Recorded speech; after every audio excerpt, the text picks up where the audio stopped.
하지만 전후의 피폐는 전쟁기의 영광에 대한 강력한 회고를 가져오는 것이었고, 그러한 인간 사고에 있어서의 군국주의의 성향과 명치 이후 100여 년간 지속된 일본인들의 의식 속의 군국주의의 잔재는 미 군정의 짧은 기간 동안에 일소할 수는 없는 것이었다.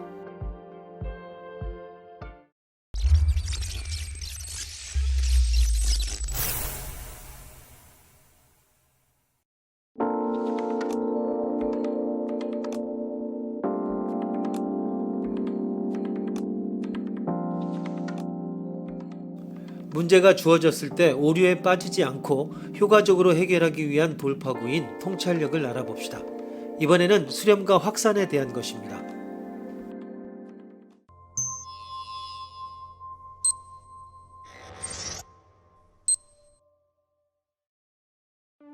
다음 글이 가지고 있는 문제점을 말해보시오. A. 시골에 사는 사람들은 순진하고 솔직하면 잘 속아 넘어가고 무지하다. 반면에 도시에 사는 사람들은 얕고 세련되고 탐욕스럽고 부정직하고 부도덕하다. B. 육체 노동자들은 강하고 우둔하고 쾌락을 즐기며 앞날을 대비하지 않는다. 반면에 사업가들은 욕심 많고 오만하고 교활하고 거만하다. C. 상류계급 사람들은 지적이고 야심적이고 진보적이고 단정하다. 반면에 하층계급 사람들은 무지하고 게으르고 시끄럽고 더럽고 태평하다.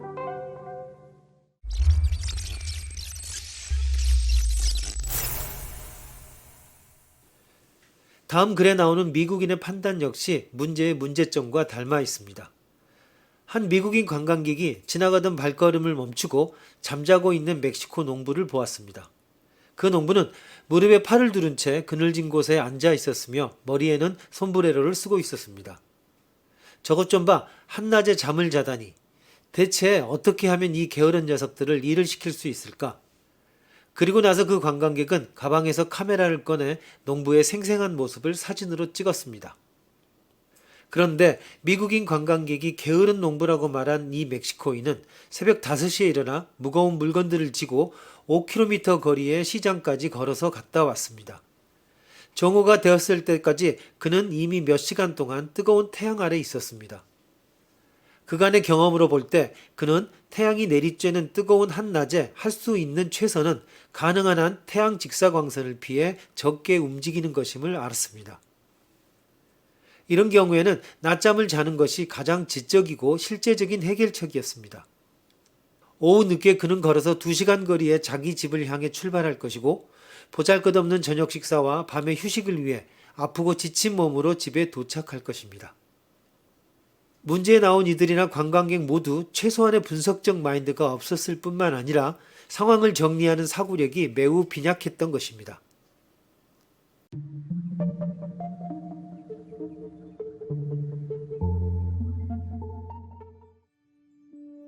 문제 해결을 위한 통찰력으로 또 손꼽히는 것은 수렴성과 확산성입니다. 수렴은 한데 모아서 한 지점을 향해 움직이는 것을 의미합니다.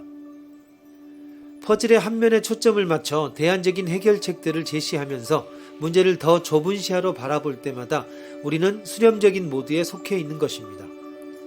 수렴의 반대는 확산입니다. 확산은 한 지점으로부터 다른 방향들로 가지를 뻗는 것을 의미합니다.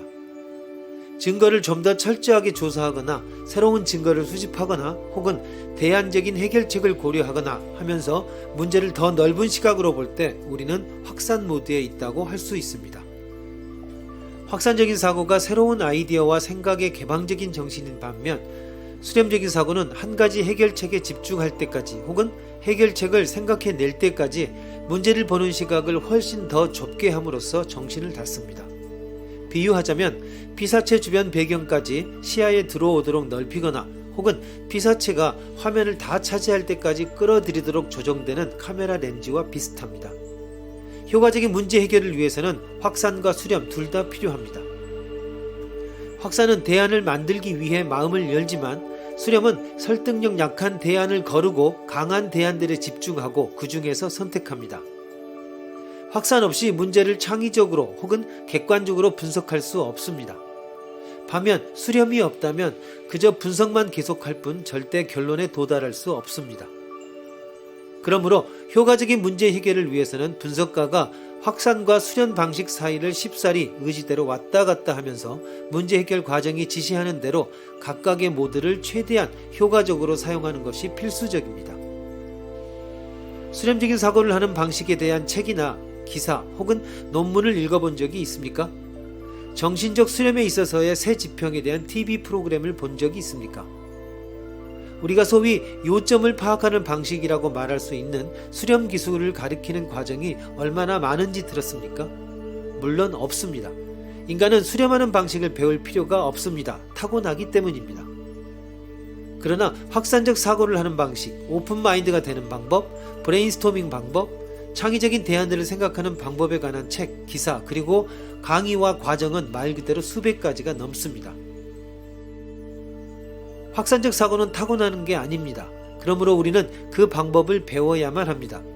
그 말은 확산적 사고를 해야 할 때 인간은 힘들어하고 따라서 도움이 필요하다는 뜻입니다.